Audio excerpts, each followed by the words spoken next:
Hi, my name is Charles Anderson. I work as a system architect.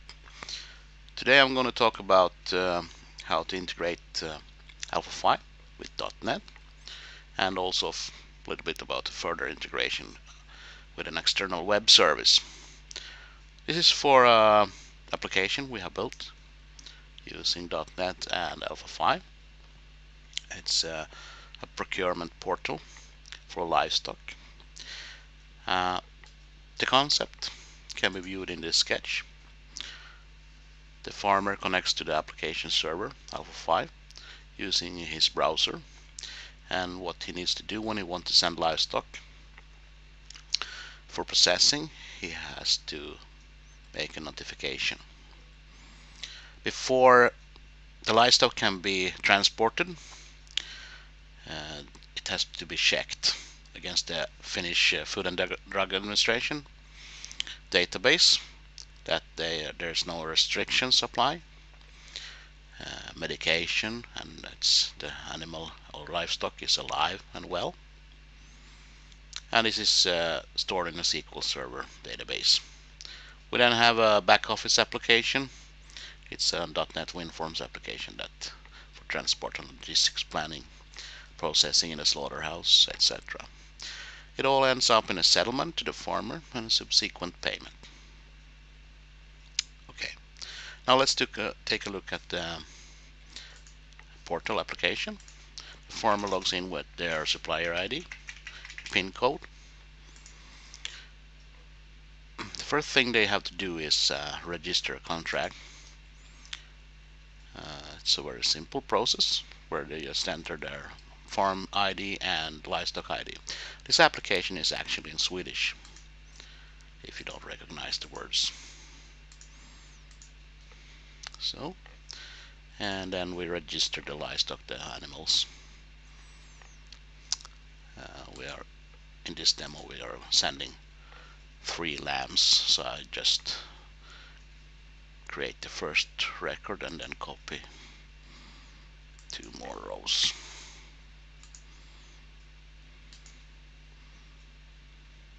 I then need to enter the IDs of the livestock, and they come in the form of an air tag. It could look something like this, or this, or this. There's some variations on those. So I will just enter their ID numbers here.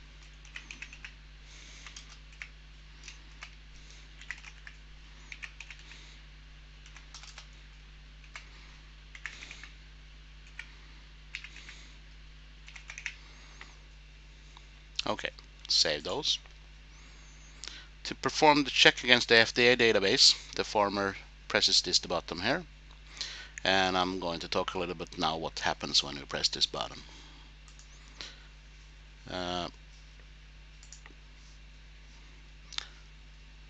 This Xcode will then be executed in the Alpha 5 server, and it registers a .NET assembly and declares a class, and then calls this function in this class, and output the return message as a JavaScript alert back to the user. On the .NET side, we call this function check all in contract. That we had here, check all in contract. It does some housekeeping and logging, and it's the bulk, the main loop of this function is here, notify control, where we create the request as an XML and call this web service here and get the result back, which we parse and formulate a return message for that. Okay, so let's now go ahead, press this button. It now goes out to the external web service in the FDA, and we can show in detail what happened. Here we can see it's okay to send those, and we can show in detail how the log file. Okay, so this is an example how you can integrate the Alpha 5 application with .NET 4.0 WCF web service call. I hope it was somewhat instructive and that you have some use for it. Thank you for watching.